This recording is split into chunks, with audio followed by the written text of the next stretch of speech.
Here's more Fallstreak. Wow, if that landed on him, your dad'd be dead. Like, come on. Hey, that's not fair. Just gets to hear everyone say humiliating things without doing anything himself? Indeed, it's not fair that he can't join in on our fun. His carousing comes to a glum and an abrupt stop as he's smacked in the face by harsh reality. Can't we act out the animals that we're imitating as well? So Trish can join us. Eh? Lerona, you're the one to get on all fours, start licking your butt that much? In that case, I'll take you up on that. What, you're gonna lick her butt instead? Uh-huh, so cruel. The mental image of Lerona curling up and whimpering at an abusive owner was so real I could practically see the tail between her legs. Hey, that sounds fun, actually. Let's do it, do it. The rest of the class following suit, Trish quickly finds his calling, wiping the floor with the best impressions anyone could manage. His reproduction of a crowd in particular was disturbingly spot on. Lerona, your sacrifice was not in vain. It ended bitter this way, didn't it? A sense of calm fulfillment settles over me as I survey the two teens mingling and playing their hearts out with each other. A short ways off, Callie was imposing command after command on a tormented Lerona. You know, you can dictate commands back at her, Lerona. Meanwhile, Trish was defending his position of best mimic through four-legged horse races against several challengers. Amusingly enough, Nolita seemed to be giving him a run for his money, all while yelling, "I want to eat! Cavalierly!" If it's pasta we're talking about, I think you mean cavatelli, Nolita. Further off, Rowena and Mr. Nero were squaring off with severe expressions on their faces. They were of another caliber, being able to exchange fighting words with such wacky voices. It was quite surreal how out of place they looked amidst the goofy animal noises and chortling. Yet there was no doubt their presence belonged to the complete picture painted before me. A rising cacophony of sounds, everyone's voice, a contribution. It all blends together to create a special song of our very own. A song of silly laughter and dumb smiles, gilding the minutes and hours. A happy world where everyone wins isn't really possible, is it? I gaze up at the vivid blue sky with its big meandering clouds. In that case, let's treasure this fleeting world where everyone happily loses together then. An ending like a transient dream. Where everyone is given the gift of departing with wide smiles and stories to tell those awaiting their return back home. Give me a drink! Oh, that sound like makes me want steak.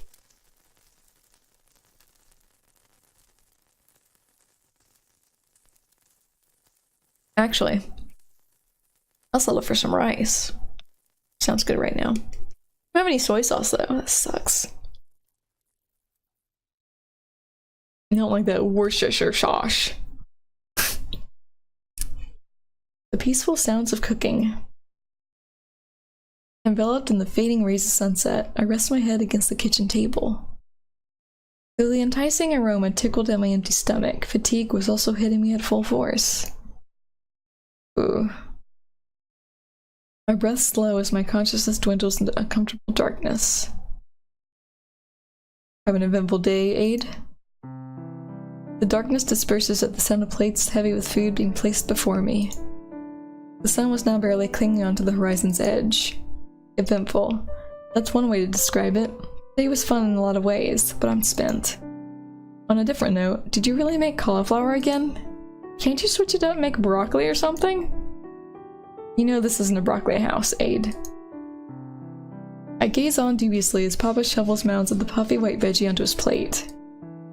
How come we never have snow peas or string beans or something? I scrunch my face up as I push the plate of steaming cauliflower far away from my own. What's wrong with cauliflower? Unperturbed, Papa pushes the plate back to its original location. It tastes like water in solid form. Unwilling to entertain Papa's unusual dietary proclivities, I repel the plate with the vigilance of an Ubermensch goalkeeper. Tastes like water in solid form. Papa falls silent at my remark, with a gaze that suggested he was recalling a far-off memory. I once told your mother the exact same thing. You know what she told me?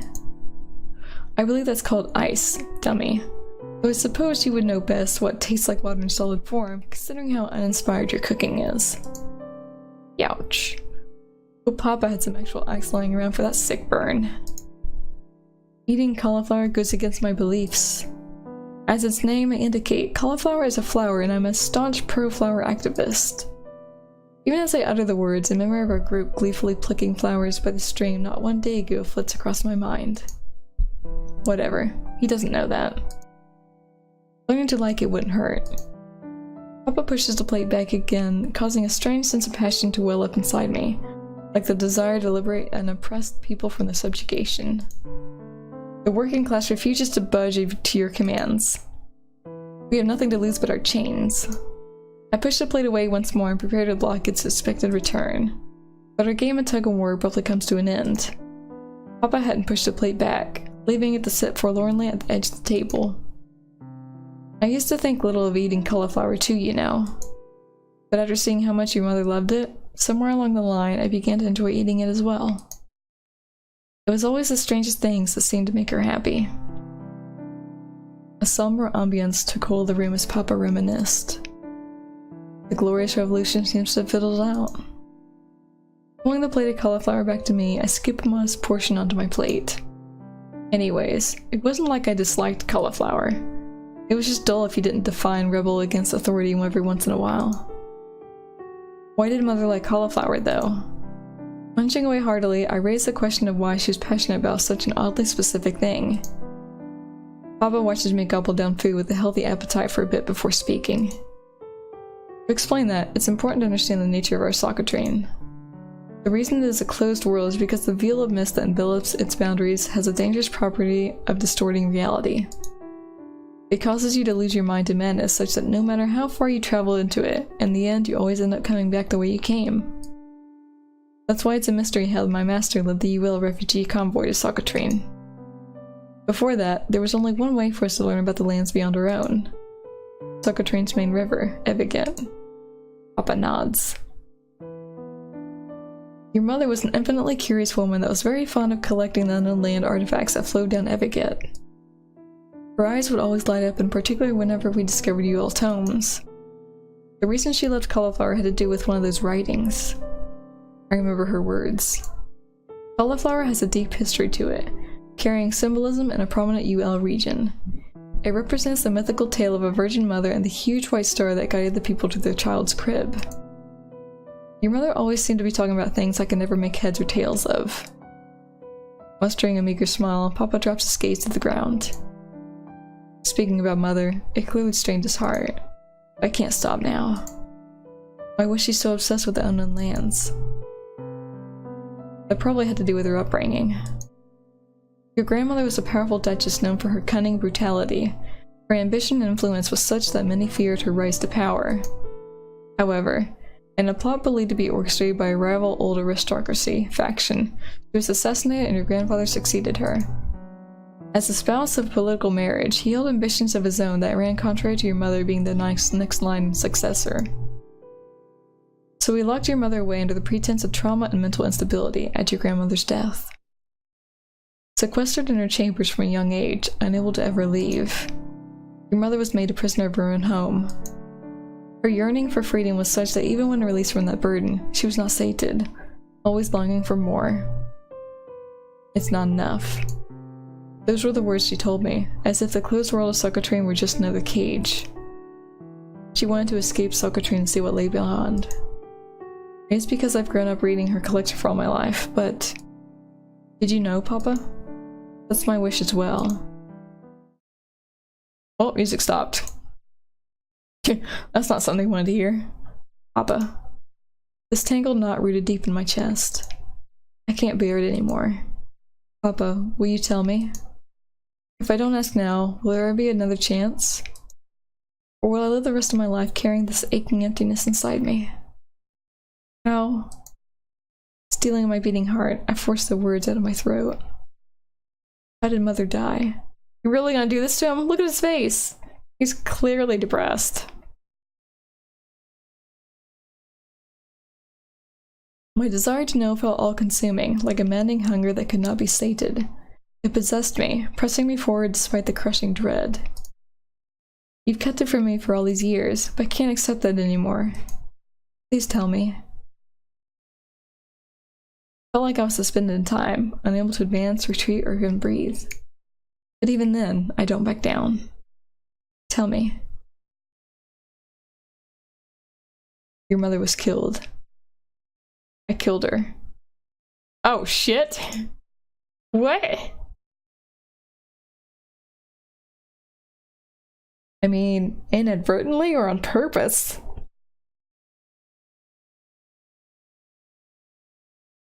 The words hang in the air, a heavy weight. I stare blankly at them.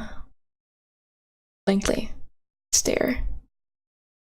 A dark shadow eclipsed Papa's face. Fake. Tear-stained mask. Its stifling coldness paralyzes me. I killed her. Tried to speak. Tried to say something. Anything. But I falter. He's losing it. Hollow. That's all my words would be. Unable to voice myself, I let the suspended words fall from my lips unspoken. Gone. It was all gone. She died on the day of Ade's birth. I'm curious how he'd kill her. It seems like she'd die more through childbirth. Unless he's blaming himself for something he didn't actually do. The clinking of silverware, the warmth of a family peacefully sharing a meal. In its absence, an oppressive silence constricts the room. Leave the plates in the sink when you're done. Without ever meeting my eyes, Papa turns away. Something aches inside me as I watch him go. Gazing at the fleeting image of his back in the doorway, I sit there for a very long time. The shadows of night's passage sink through their deepest shades before I finally rise from my seat. Hunched over a candlelit desk in my mother's room is where I find him. The candle's flame seems to waver in concert to his rhythmic breaths. Again, breaths is misspelled. Casting shadows upon the weathered books that had once been someone's pride and joy. Papa. Though his consciousness was no longer in the room, I call out to him, reaching out to touch his cheek. The false smile from before had fallen from his face, revealing a haggard, hollow countenance. Was remembering her that painful? Even then he had returned to his room, unable to let himself forget. You're a weakling, aren't you? But no matter how weak you may be, I know you loved her more than anything in the world. Pulling a chair up beside him, I rest my head on the desk and gaze at his sleeping visage. Stressed, defenseless. It looks so much like the troubled sleep of an anxious child. I want you to tell me more about her. My words do not reach him. He cannot answer. But I want him to listen. Her favorite foods, the little things that peeved her off, whether or not she was a morning person. My consciousness begins to flicker wearily as the day catches up with me. Even if it's little things like that, I want to know all about her. Why? Even though I was sitting right next to him, he felt so far away. Sarah Fainsill. Fighting against fluttering eyelids, my eyes find Papa's upturned hand. What type of person was she? I rest my palm in his, noting absent-mindedly how soothingly cold it feels. My hand's so small compared to his. Is he dead right now? No, I did say rhythmic breathing. And what happened on that day? For some reason I was certain. A golden dream waited for me beyond the encroaching darkness. This closed world. I'll break it and behold what lays beyond. For her sake as well as mine.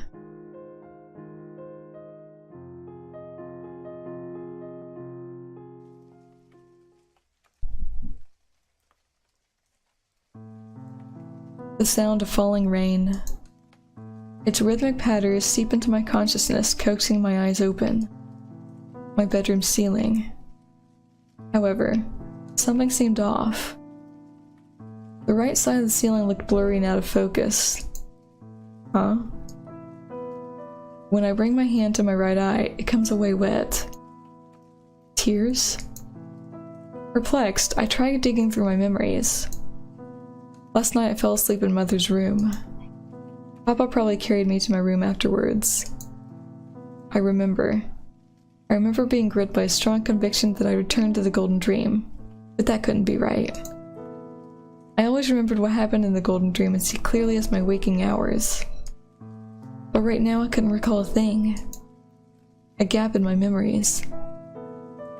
Distraught, I twist and turn in my sheets, trying to breach the thick clouds swirling in my head. But in the end, I couldn't produce an inkling of insight into what had happened. There's no point going around in circles anymore. Slipping out of bed, I wander over to the window and place my hand against the cold glass. The mellow atmosphere of a rainy day usually soothed me, but today it felt strangely oppressive. As one that relished the feel of the rain's kiss on my face, it mystified me how much the light patters unsettled me. The rain outside wasn't too heavy, but somehow it felt like the earth was drowning under the downpour. I should get going.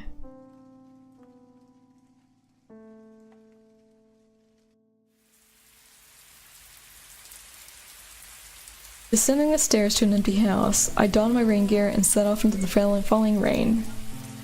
A little rain shouldn't be enough to deter us. We always meet up to play on Saturday mornings. Today shouldn't be any different. The thought helps lighten my mood as I proceed down the puddle-lined path. I want to see everyone's face. Before long, the Rue household faced into view, emerging from a curtain of mist. Something was wrong, though. Standing before the cabin's dark outline in the falling rain was a solitary figure. A figure so still they seemed to blend into the very landscape. A knot of deep unease sinks to the bottom of my gut. It was Nolita. Unblinking, unmoving, she stood there. Nolita. Upon drawing closer, I find her clothes to be completely soaked through. How long has she been standing here, utterly exposed to the elements? Nolita, it's me. Aid. 1 heartbeat, 2, passes by breathlessly before my voice seems to reach her.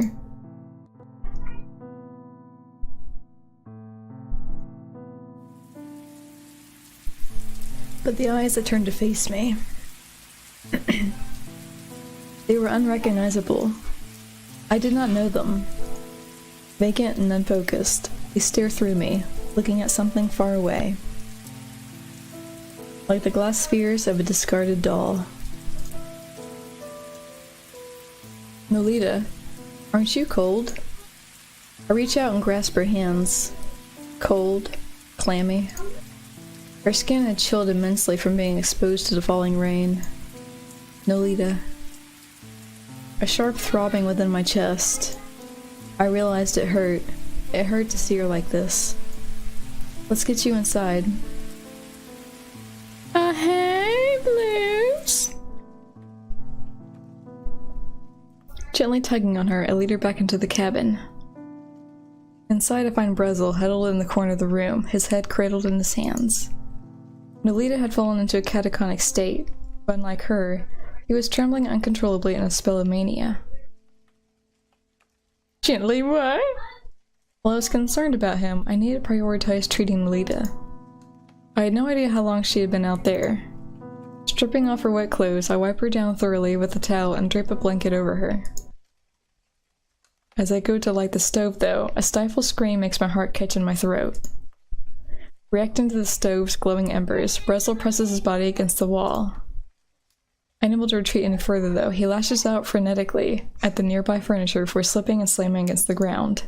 That's when I notice.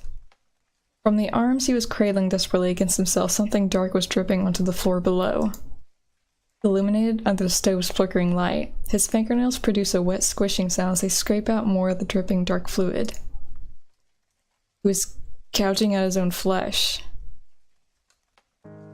Stop, Brezel, you're hurting yourself. Unable to think of any other way to stop his hysterical self-mutilation, I grab at his wrists and desperately try to restrain him. My efforts only cause him to panic further, though. Ooh. Man, the sound effects of people, like, getting punched and kicked is dreadful. It's really loud too. Like, makes me jump from time to time. Bloops, I am eating sushi right now. Do you wish you had sushi right now?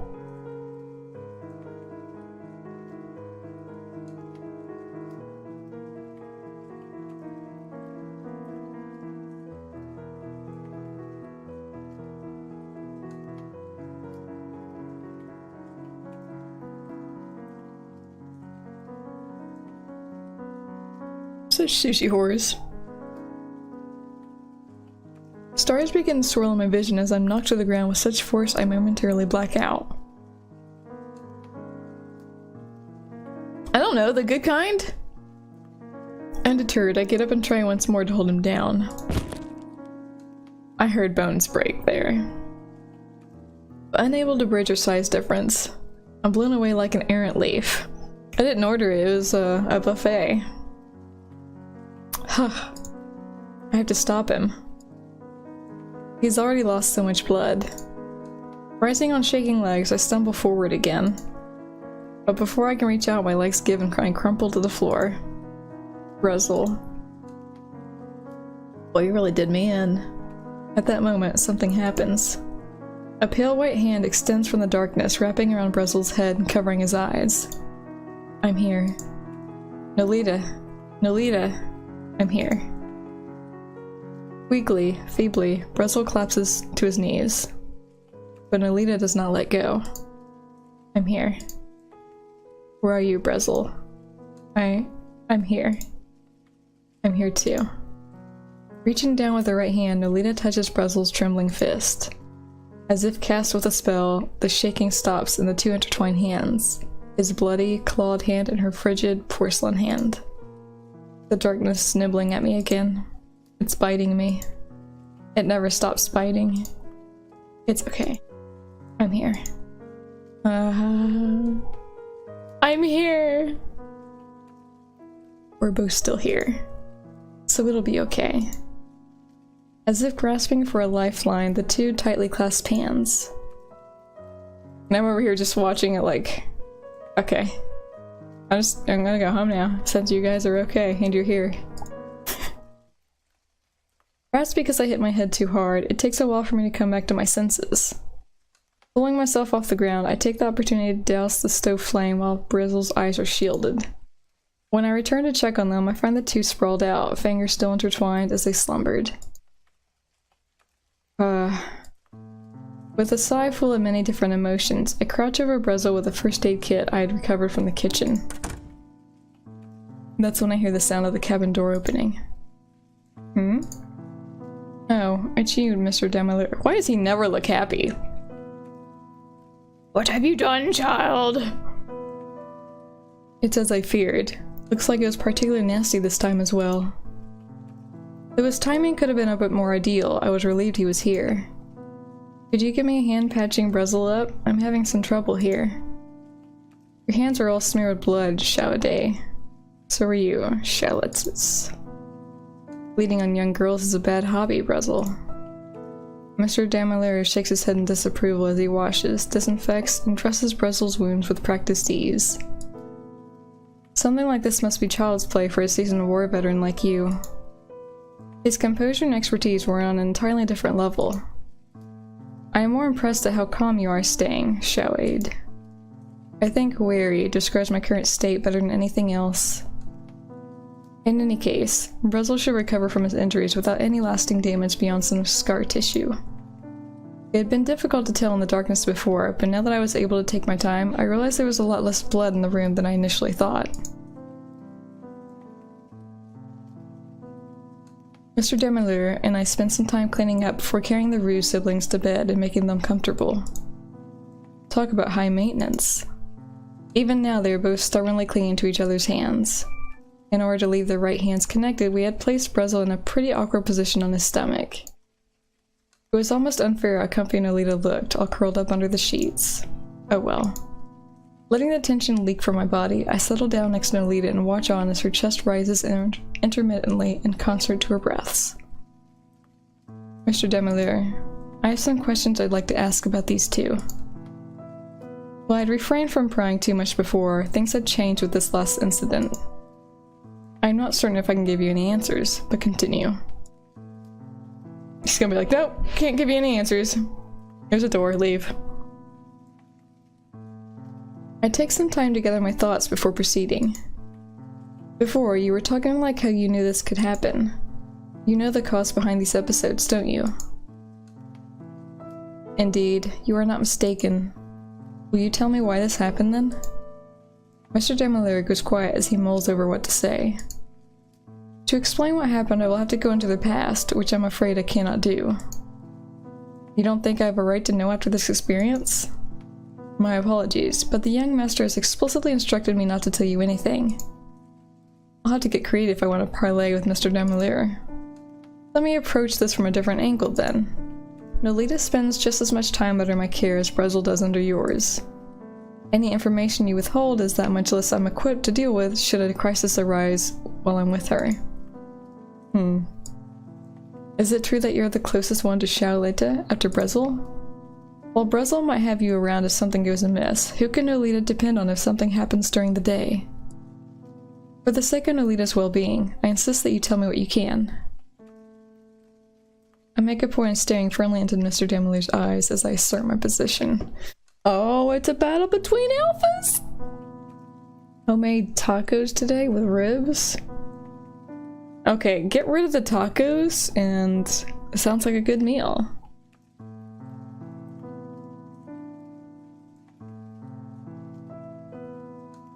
And premium ice cream? Oh, look at you dishing out the big bucks for some premium ice cream. While your reasoning is sound and your proposed course of action is indeed the most prudent, I cannot disobey an order by the young master. There's no need to worry on that front. Papa's already decided to stop hiding things from me. He told me last night he was the one responsible for Mother's death. Mr. Demolier falls silent. With cold eyes, he scrutinizes my face as if gauging the will behind my words. I don't let a sliver of weakness show. I see. Very well. I shall not disclose any details of your mother's death. It is not my place to tell that story. I'm kind of really interested in that story. If it's actually he that caused her death, or is like some unfortunate accident they just blames himself for. I will tell you what I can about the Rue siblings. Having successfully negotiated a favorable outcome, I let myself relax a bit. To understand what the Rues went through, it is important to understand certain bits of Socotrine's history. Are you aware of why the Master's Revolution occurred? I learned in school that the old aristocracy suspected the UL refugee convoy would attempt a coup. The preemptive strike they launched against the UL convoy was the trigger for the Master's Revolution. While that is true, it's not the full story. Relations between the old aristocracy and the UL convoy were congenial at first, but the situation became strained when the two parties were unable to come to a consensus on one issue. That is, Socotrine's closed world dilemma. While the old aristocracy had several factions with different ambitions, they were all united in one desire alone. God, I hate history. Like, it can be interesting, but oh my god, it's history. Thank you for taking the time to watch this video, and if you enjoyed it, leave a like and hit the sub for more walkthroughs, playthroughs, and let's plays on the gaming experience.